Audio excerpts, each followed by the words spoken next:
नमस्कार, मैं हूं अवधेश और आप देख रहे हैं बॉन्डर इंडिया टीवी। 145 की विधायक गीता जैन द्वारा मीरा भाईंदर एसके स्टोन के पास जगत गुरु रामभद्राचार्य द्वारा यहां पे श्री राम कथा होने वाला था, लेकिन उनका स्वास्थ्य अस्वस्थ होने के कारण दूसरे दिन ही ये राम कथा को रद्द करना पड़ा और यहाँ पे उनके स्वास्थ्य के लिए सुंदरकांड और महा आरती किया गया। सभी ने मनोकामना किया कि जगत गुरु रामभद्राचार्य जल्दी से ठीक हो और पुनः वो मीरा भाईंदर आए, अपने मुख बिंदु से लोगों को श्री राम कथा सुनाए। चलिए बात करते हैं 145 विधायक। कल ही गुरुजी को फिर एक बार स्वास्थ्य की तकलीफ हो गई और वो हॉस्पिटल में एडमिट है। उन्होंने वहाँ से संदेश भेजा कि अब उन्हें 2 महीने तक की सभी जो कथाएं हैं वो रद्द कर दी गई हैं।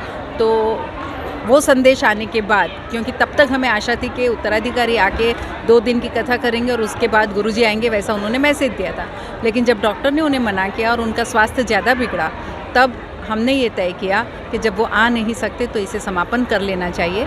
इसीलिए आज सुंदरकांड, हनुमान चालीसा और उसके बाद महाआरती के बाद गुरुजी के स्वास्थ्य के लिए प्रार्थना की हम सभी ने, वो जल्दी स्वस्थ हो जाए और जल्दी से यहाँ वो जब भी नई तारीख देंगे हम राम कथा का आयोजन ज़रूर करेंगे। देखिए, गुरुजी की आज्ञा थी कि 7, 8, 9 का प्राण प्रतिष्ठा का जो मुहूर्त है उसे ना चूकते हुए उसे ज़रूर करें।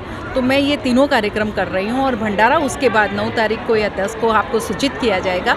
जैसे ही वहाँ व्यवस्था होगी मंदिर के बाहर वो भंडारा ज़रूर रखा जाएगा। यहाँ का भंडारा का आयोजन नहीं हो सकता क्योंकि यहाँ रामकथा पूर्ण हुई नहीं है, इसलिए वो भंडारा का आयोजन हम हनुमान मंदिर के यहाँ प्राण प्रतिष्ठा के बाद करेंगे। और गुरुजी जैसे ही नया समय देंगे हम उत्तर भारतीय भवन और पुनः रामकथा का आयोजन करेंगे। देखिए, मुझे दिखावे से ज़्यादा जो सही में धार्मिक कार्य होते हैं श्रद्धा के साथ करने में ज़्यादा इंटरेस्ट है। तो दिखावों में मैं जाती नहीं हूँ। जो हमारे शहर वासियों को फ़ायदा कर सके, यानी अगर उनके मुख से राम कथा का श्रवण होते तो शायद हमें जीने की एक नई राह मिलती, एक नई दिशा मिलती। इस तरह की सुंदर कथा वो करते हैं। तो ये कहा जाता है कि उनके दर्शन मात्र से हमारे पाप धुल जाते हैं। तो मैं ऐसे आयोजन करती हूँ जिसका फ़ायदा शहरवासियों की आत्मा के शुद्धिकरण के लिए हो और उनको आगे चलने की सही राह मिले। दिखावे की राजनीति और दिखावे के धर्म दोनों में मैं विश्वास नहीं। काजल अग्रवाल है और आज का जो सुंदरकांड का आयोजन रखा गीता मैम ने, बहुत ही ज़्यादा सुंदर था। और यहाँ की पब्लिक, यहाँ की जो मातृशक्ति है वो तो गिनने में ही नहीं हो रही थी, इतनी ज़्यादा क्राउड थी।